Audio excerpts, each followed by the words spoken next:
Je vais laisser la scène à Jean-Philippe Lachaud. Jean-Philippe est directeur de recherche à l'INSERM, spécialisé dans l'étude de l'attention. Il a notamment mené une séance d'entretien, une série d'entretiens avec des sportifs de très très haut niveau pour définir ce qu'est l'état d'attention optimal.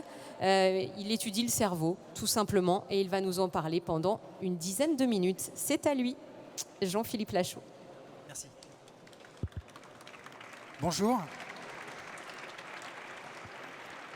Alors, je vois que le titre, c'est Rando dans le cerveau. Alors déjà, c'est beaucoup trop ambitieux en 10 minutes. Je ne vais pas vous parler du cerveau en général. En plus, je ne vais pas vraiment parler de rando. Je vais parler de sport, mais plutôt d'autres sports. Je vais parler de tennis notamment. Quand on est fan de tennis et qu'on vient dans cette salle et qu'on a Yannick Noah qui est dans les parages, ça fait un peu quelque chose. 91. Et donc, je vais vous parler plutôt d'attention et de concentration. Il se trouve que c'est un très beau sujet qui a un double intérêt. Un intérêt au niveau du sport, parce qu'on va voir que c'est un peu, je pense, la dernière frontière en termes dans le domaine du sport, en termes d'augmentation de performance. Puis c'est également un très vaste sujet de société, parce qu'on sait qu'il suffit d'aller dans une classe et d'interroger des enseignants pour leur parler de l'attention des élèves, et ils vont vous dire pas mal de choses à ce sujet. Donc on sait que l'attention, en ce moment, est un petit peu en train de partir à volo, et il y a peut-être un projet à mener pour faire de l'attention une valeur. Alors l'attention, c'est un sujet de neurosciences. Alors pourquoi c'est peut-être une des dernières frontières du sport? Je vais vous citer une anecdote. On est en 2015. 2015, vous avez la finale de l'Open d'Australie en tennis entre Novak Djokovic et Andy Murray. Il y a un set partout, 7-6, 7-6, et Andy Murray mène 2-0. Et là, tout d'un coup, il déclare qu'il voit Djokovic qui lui semble un petit peu blessé. Et ça le distrait. Et ensuite, je cite ces mots, pendant 10 à 15 minutes, il est absent. Andy Murray est absent, c'est-à-dire qu'il n'est plus du tout dans le match. Il s'est complètement laissé déconcentrer par Novak Djokovic, enfin par son attitude. Résultat, il perd le troisième set 6-3 et ensuite 6-0 au quatrième. Donc la finale est perdue et il déclare en conférence d'après-match, oui, je pense que ça s'est joué au mental. En fait, ça ne s'est pas joué au mental, ça s'est joué sur la concentration, sur sa capacité de concentration. Et ce que je trouve absolument étonnant dans cet exemple, c'est que vous prenez un sport comme le tennis et un joueur de la classe et du niveau d'Andy Murray, qui clairement au niveau technique, au niveau tactique, au niveau stratégique, au niveau diététique, au niveau physique, a maîtrisé tous les paramètres. Tout est blindé, tout est au maximum, il n'y a plus vraiment de marge de progression. On voit que pendant un quart d'heure, il peut complètement se déconcentrer. Donc on voit le type de marge qui reste à ce niveau-là. Donc c'est dire à quel point on a finalement une compréhension de ce qu'est la concentration et de l'attention qui est encore faible et qui nous permet d'aller beaucoup plus loin. D'ailleurs, 2 mois plus tard, il s'est fait prendre avec un petit papier en photo pendant un match et il avait marqué ces petites consignes qui se relisaient au changement de côté. Il y avait marqué focus on the point. Donc il se disait de se concentrer. Sauf qu'en fait, se concentrer, ça ne veut rien dire. Et ça, c'est un des messages que nous apportent les neurosciences. Il faut savoir qu'en neurosciences, vous avez au moins une centaine, si ce n'est pas un millier d'articles qui sortent chaque année sur la question de l'attention et de la concentration. En termes de diffusion d'informations au grand public, vous n'avez quasiment rien. C'est-à-dire qu'on est globalement, dans le grand public, quand on n'est pas expert du domaine de l'attention, totalement ignare de ce qu'est la concentration et l'attention. Et quand on creuse un peu, quand on s'intéresse à ce qu'est l'attention et la concentration, on se rend compte qu'effectivement, la consigne de se concentrer, comme on dit à un enfant « concentre-toi » ou à un joueur « concentre-toi », ça ne veut rien dire. Parce que le cerveau, donc c'est essentiellement des neurones qui vont être connectés les uns avec les autres. Ces connexions, elles vont se former au cours de l'apprentissage, des dizaines de milliers d'heures d'apprentissage d'un sport. Mais le jour J, au moment où il faut être efficace, l'utilisation de ces connexions, c'est-à-dire l'utilisation optimale pour arriver à mettre en rapport ce qu'on perçoit du monde, les informations les plus pertinentes, et la manière dont on va réagir à ces informations, elle va dépendre de la concentration. C'est la manière dont vous êtes concentré ce jour-là, à cet instant-là, qui va décider de comment se met en relation la perception et l'action. Et on voit bien que se concentrer, instant par instant, ça va être quelque chose de très technique et d'extrêmement précis. Ce n'est pas juste une consigne vague. Je vous donne juste un exemple. Un ancien gardien de l'équipe de France de football, que je ne nommerai pas, mais qui m'avait décrit une fois dans un de ces entretiens dont on parlait. D'ailleurs, s'il y a des champions ici, des anciens champions qui veulent passer à la moulinette et que je leur fasse faire 1 heure d'entretien, je suis tout à fait preneur. Il me disait qu'au moment de se positionner sur un coup franc.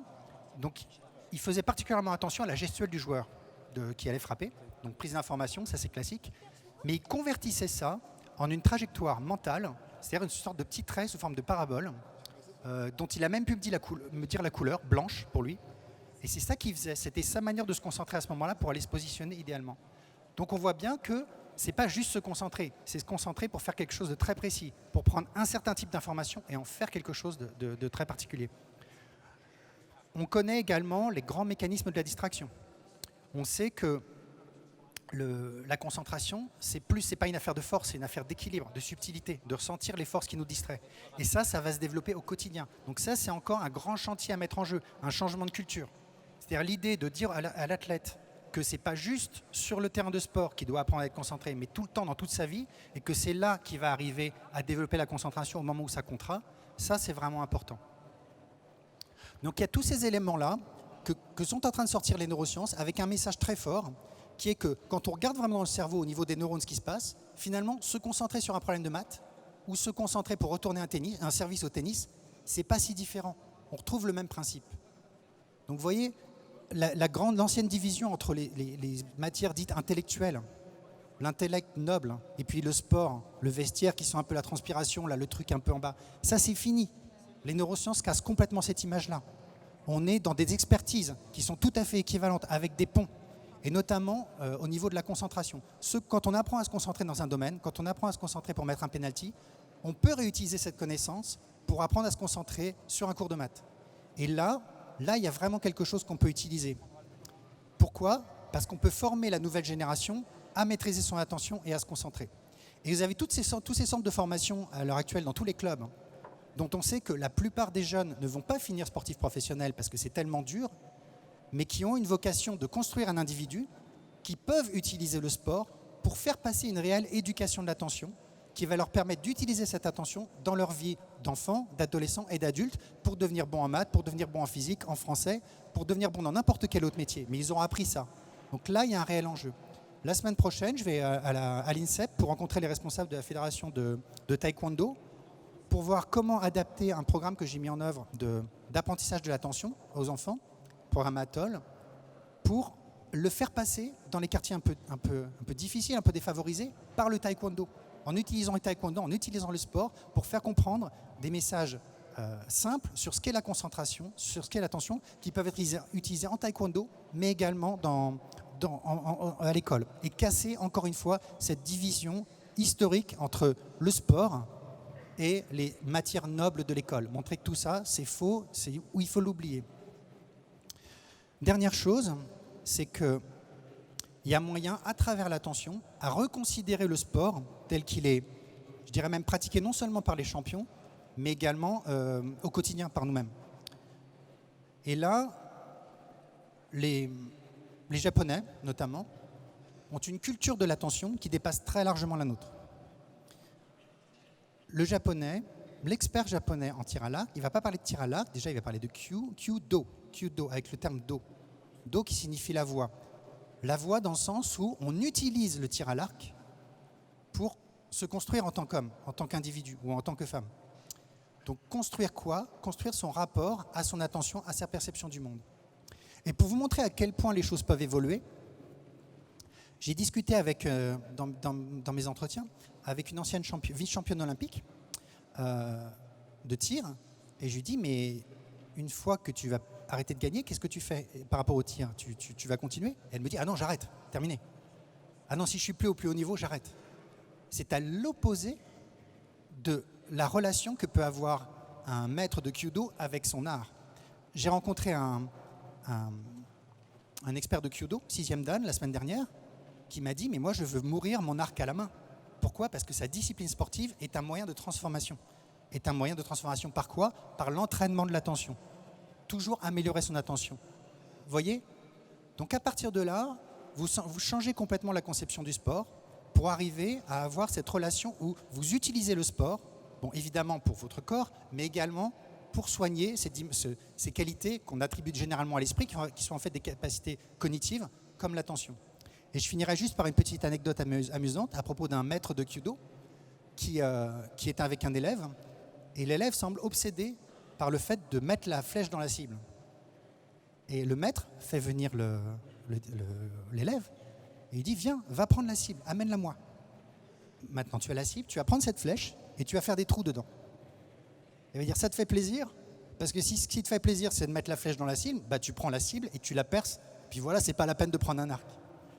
Donc je finirai là-dessus, juste pour vous dire qu'il y a une sorte de joli dialogue qui est en train de s'amorcer entre les neurosciences, le sport, l'éducation, autour de thématiques comme l'attention, pour essayer de créer un grand courant de société, pour faire de l'attention à nouveau une valeur, de la concentration à nouveau une valeur.